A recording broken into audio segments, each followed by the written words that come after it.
नमस्कार, पूज्यनगरी न्यूज मध्ये आपलं स्वागत आहे। आता पाहूया ठळक घडामोडी। पूज्यनगरी न्यूजच्या विशेष बातमीपत्रात आपले स्वागत आहे। खासदार ओमराजे यांचे पक्षांतर कशासाठी? राजकीय झेप आहे का? राजकीय दबावापोटी पक्षांतर मागे काय आहे कारण? काय आहे मजबुरी? धाराशिवच्या राजकारणात जोरदार खळबळ, कार्यकर्त्यांपासून ते त्यांच्या मतदारांमध्ये नाराजीची लाट।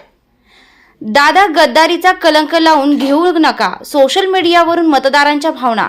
तर तुम्ही विनाकारण जर शिंदे गटामध्ये जायचा जर विचार केला किंवा गेलात तर आम्ही शिवसैनिक तुम्हाला इथं धाराशिवमध्ये फिरू देणार नाहीत। तयार झालेले पक्ष फोडता, चिन्ह तुम्हाला देऊन टाकता, शेणा तुम्हाला देऊन टाकता, ही काय पद्धत आहे? लोकांना गृहीत धरून केलेलं राजकारण आवडलेलं नाही, लोकांनी त्याचं प्रत्युत्तर महाराष्ट्रात दिलं। आता बातमी विस्ताराने। शिवसेना उद्धव बाळासाहेब ठाकरे गटाचे विश्वासू शिलेदार मानले जाणारे ओमराजे निंबाळकर हे शिंदे गटाच्या वाटेवर असल्याच्या चर्चांनी राज्यभरात राजकीय खळबळ उडाली आहे। धाराशिवच्या जनतेनं ओमराजे निंबाळकर यांना लोकसभा निवडणुकीत तब्बल 3 लाखांहून अधिक मतांच्या विक्रमी फरकानं विजयी केलं। उद्धव ठाकरे यांच्या नेतृत्वावर विश्वास ठेवून लाखो मतदारांनी त्यांच्यावर प्रेम आणि विश्वास दाखवला। मग अचानक पक्षांतराच्या चर्चांनी एवढा जोर का धरला? हा केवळ राजकीय निर्णय आहे की त्यामागे काही मोठी राजकीय गणिते आहेत? काय आहे मजबुरी? दरम्यान सोशल मीडियावर विविध पोस्ट व्हायरल होत असून पवनराजे निंबाळकर खून प्रकरणाच्या निकालाबाबतही अनेक दावे केले जात आहेत। या दाव्यांना कोणतीही अधिकृत पुष्टी नसली तरी जनतेच्या मनात अनेक प्रश्न निर्माण होत आहेत। पक्षांतराच्या चर्चांमागे नेमके कारण काय? ओमराजे निंबाळकर यांच्यासारखा नेता जो उद्धव ठाकरे यांचा विश्वासू मानला जात होता, तो अचानक भूमिका बदलण्याचा विचार का करेल? धाराशिवच्या जनतेनं दिलेल्या प्रेमाचा, विश्वासाचा आणि लाखो मतांचा विचार झाला का? पक्षांतरानंतर त्यांची आजची लोकप्रियता कायम राहील का? ज्या मतदारांनी एका विश्वासावर मतदान केले त्यांना हा निर्णय पटेल का? पवनराजे निंबाळकर खून खटल्याच्या निकालाबाबत सोशल मीडियावरून सुरू असलेल्या चर्चांना आणि या राजकीय घडामोडींचा काही संबंध आहे का? हे केवळ अफवा आणि राजकीय चर्चा आहेत असे प्रश्न आहेत की ज्यांची उत्तरे आज धाराशिवच नव्हे तर संपूर्ण महाराष्ट्र शोधत आहे।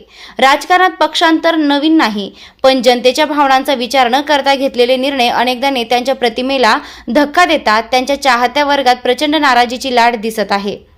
त्यामुळे आज सर्वात मोठा प्रश्न असा आहे की ओमराजे निंबाळकर यांच्यासाठी सत्ता महत्त्वाची की त्यांना भरघोस मतांनी निवडून देणाऱ्या लाखो मतदारांचा विश्वास?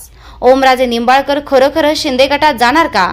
याचं उत्तर येत्या काही दिवसात मिळेल। मात्र सध्या धाराशिवच्या राजकारणात एकच प्रश्न घुमत आहे, ओमराजे नेमके कोणत्या दिशेनं चालले आहेत? सर्वात मोठा प्रश्न त्यांच्या समर्थकांकडून विचारला जात आहे, दादा तुमची नेमकी काय मजबुरी होती? पक्षाने संधी दिली, कार्यकर्त्यांनी खांद्यावर घेतले, जनतेनं भरभरून मतदान केले, मग पक्षांतरांचा निर्णय का? हा निर्णय राजकीय परिस्थितीमुळे आहे की भविष्यातील मोठ्या राजकीय आशांच्या पूर्ततेसाठी? ओमराजे निंबाळकर यांची राजकीय ओळख शिवसेना ठाकरे गटामुळे निर्माण झाली। त्याच पक्षाच्या चिन्हावर आणि विचारांवर जनतेनं त्यांच्यावर विश्वास ठेवला। त्यामुळे आज पक्षांतराच्या चर्चेमुळे अनेक निष्ठावान कार्यकर्ते आणि मतदार संभ्रमात पडले आहेत। राजकारणात विचारसरणी, निष्ठा आणि तत्वांना महत्त्व उरले आहे का असा प्रश्नही उपस्थित होत आहे। सत्तेसाठी किंवा राजकीय भवितव्यासाठी पक्ष बदलणे ही आता सामान्य बाब झाली आहे का? जर असे सातत्यानं पक्षांतर होत राहिले तर राज्यात सक्षम विरोधक उरणार का?